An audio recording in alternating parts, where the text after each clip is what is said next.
अस्सलाम वालेकुम दोस्तों, भाइयों और मेरी बहनों, क्या हाल है आप सबका।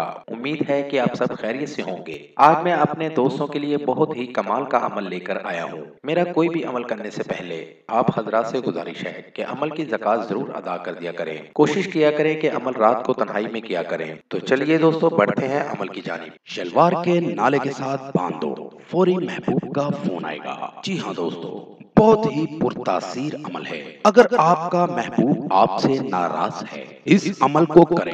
आपका महबूब खुद ही आपको फोन करेगा। इस अमल को करें और कामयाबी हासिल करें। नाज़रीन, इस अमल से आपको 100% कामयाबी होगी। बहुत ही पावरफुल अमल है और आजमूदा अमल है। नाज़रीन, अमल की तरफ बढ़ने से पहले मैं आपसे गुजारिश करूंगा कि मेरा हर अमल एंड तक पूरा देखा करें, ताकि आपको समझने में नाकामी ना हो और अमल करने में आपका वक्त जाया ना हो। अमल को ठीक तरीके से समझ कर करेंगे तो कामयाबी जरूर मिलेगी। वैसे भी किसी भी काम को सच्चे यकीन के साथ करें तो कामयाबी जरूर मिलती है। इसलिए आप मेरे हर अमल को गौर से, तवज्जो से सुनकर, समझकर फिर करेंगे तो ना तो आपका वक्त जाया होगा और ना ही नाकामी का सामना करना पड़ेगा। तो बढ़ते हैं अपने अमल की जानिब। अमल का तरीका: सफेद कोरे कागज पर ये नक्श तैयार करें। नक्श आपके सामने स्क्रीन पर आपने ये नक्श सफेद कोरे कागज पर तैयार करना है। नाज़रीन, नक्श जो है आपने सफेद कोरे कागज पर ही तैयार करना है। कागज लाइनों वाला ना हो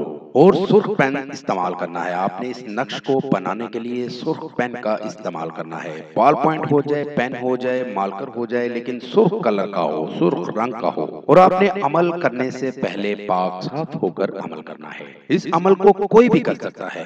किसी भी दिन आप इस अमल को कर सकते हैं। वक्त की कोई पाबंदी नहीं। नक्श तैयार करके इसके नीचे अपना नाम और अपनी वालिदा का नाम लिख लें। नक्श बनाकर इसको फोल्ड कर दें और इस नक्श को शलवार के नाले के साथ बांध दें। अगर आप नाले की बजाय लास्टिक डालते हैं तो लास्टिक के साथ बांध दें। ये नक्श फौरन असर करना शुरू हो जाएगा और अगले दिन ही महबूब का फोन आ जाएगा। इस अमल को करें और कामयाबी हासिल करें। ये था दोस्तों मेरा आज तक का अमल।